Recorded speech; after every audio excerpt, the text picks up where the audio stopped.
like I said, if we turn to Leviticus 23, and we're going to see.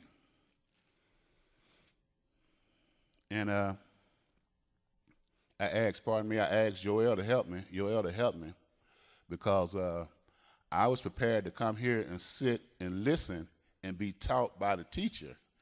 I wasn't prepared to get up here before the congregation, and even though as few people as we are in here today, this is still the great congregation. It might not look like it. You're like, oh, it's only 10 of us in here. But we still a great congregation because we came to honor the King. That's what makes us great. Like Moray Dan likes to read Psalms 50 and 5. Gather my saints together unto me, those that have made a covenant with me by sacrifice. See, right now we giving up a sacrifice. You know, we could be watching a baseball game. We could be doing any other thing other than what we're doing. But we came here to pay homage to the King. So like I say, this is the great congregation. Hallelujah. In Leviticus 23, I'm going to start in verse 33. It says, and Yahweh spoke unto Moses, saying, speak unto the children of Israel, saying, in the 15th day of the 7th month shall be the feast of tabernacle, for 7 days unto Yahweh. On the first day ye shall have a holy convocation. Ye shall do no servile work therein. And Moray Alicia and Moray Dan, they did an excellent job of explaining what servile work is. You know, they like say we got good teachers. We got the best teachers. You know, so we all know what servile work is. It's not like they say don't do any work. It say don't do no servile work. And when I tried to, this is just a little sidebar. When I tried to get the concordance and find out what servile work was, all they kept saying is no work, no work, no work. They were saying the same thing about the Sabbath day, don't do no work.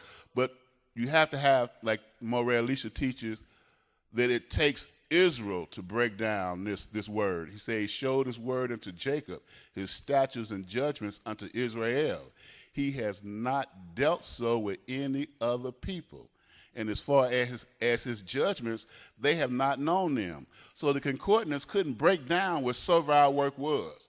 I went from this place to that place to that place. Concordance didn't do it. But then I came here. And when you get taught by good teachers, then they give you the understanding. That's why I said in Nehemiah that the people came and they read out of the book of the law and they was happy because they got the proper understanding of what they should have. They just didn't read the book. We know Christians that say, I done read the book from Genesis to Revelation, but their understanding is not there because they're Christians. That lets you know their understanding is not theirs. They wouldn't be Christians. But when you got good teachers, they're going to give you the proper understanding. So we know what servile work is. It say, thou shalt not do no servile work. Verse 37. These are the feasts of Yahweh, which ye shall proclaim to be holy convocations, to offer an offering made by fire unto Yahweh, a burnt offering, a meat offering, a sacrifice, and drink offerings, everything upon this day, besides the Sabbaths of Yahweh, besides your gifts, besides all your vows, and besides all your free will offerings which ye shall give unto Yahweh. Free will offerings, we have a hard time. You know, Israel, like I say, I always say, Israel a hard nut. A lot of times Israel say, well, we can't pay tithes, we can't give we can't give free will offerings. Israel don't want to do nothing. We hard, the Most High say we hard-hearted. And you can tell the way people come up with reasonings why they don't want to give tithes. Moray Alicia read to us that about giving tithes. It said you should give tithes that you may learn to fear Yahweh always. When it say always, that don't just mean in your land. You paying tithes so you can learn to fear Yahweh always, because that's what the Most High require of us, to be a tithes always. And I must say, pardon me, I'm on hard times right now. But I try to make sure that I leave something, you know. All the time tell the truth and give Yahweh the glory. A lot of times I can't give as much as I would like to give. But I like to try to give something because now I feel complete. I have contributed to the Most High's cause. So we should all try to give tithes, offerings, or something. You know, sometimes I only have a very few dollars. I mean, limited money. But I'm going to always pull out $1 for Yahweh.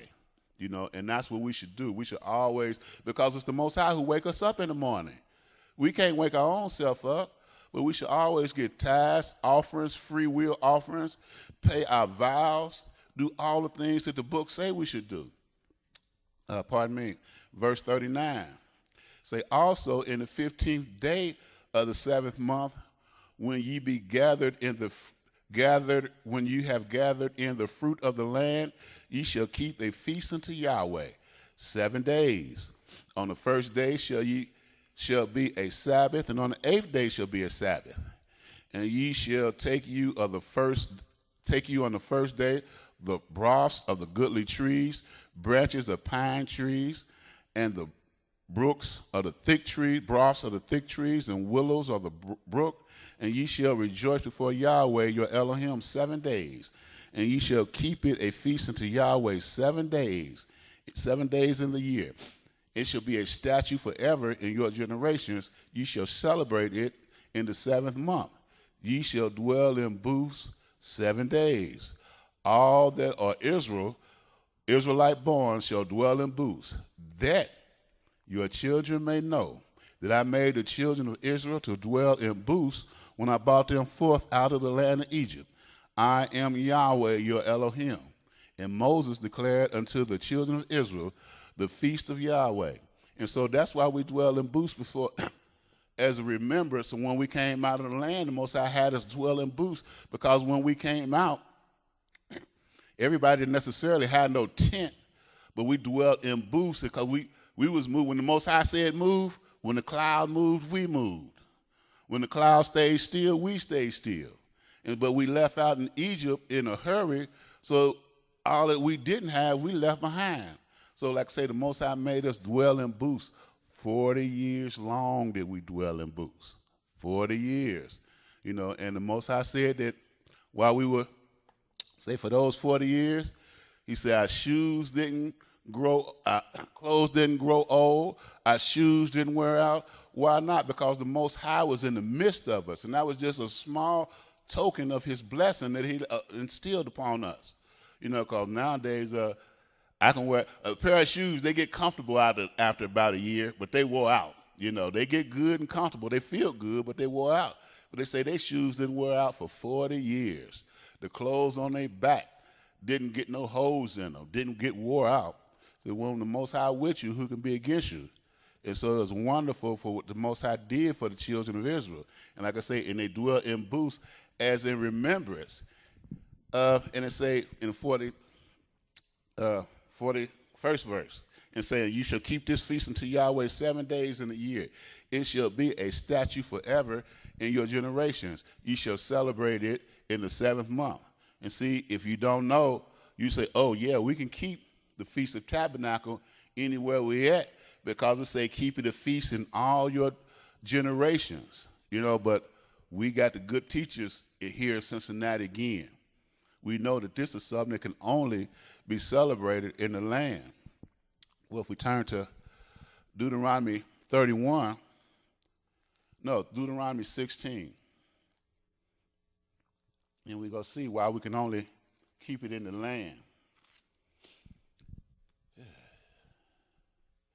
Deuteronomy 16, and we're going to start at the 13th verse.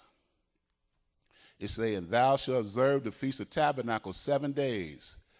After that thou shalt gather in the corn and thy wine, and thou shalt rejoice in the feast, thou and thy son and thy daughter and thy manservant and thy maidservant, and the Levite and the stranger and the fatherless and the widow that are within thy gates. 7 days shalt thou keep a feast, keep a solemn feast unto Yahweh thy Elohim, whereat in the place which Yahweh shall choose, because Yahweh thy Elohim shall bless thee in all, and Yahweh thy Elohim shall bless thee in all thine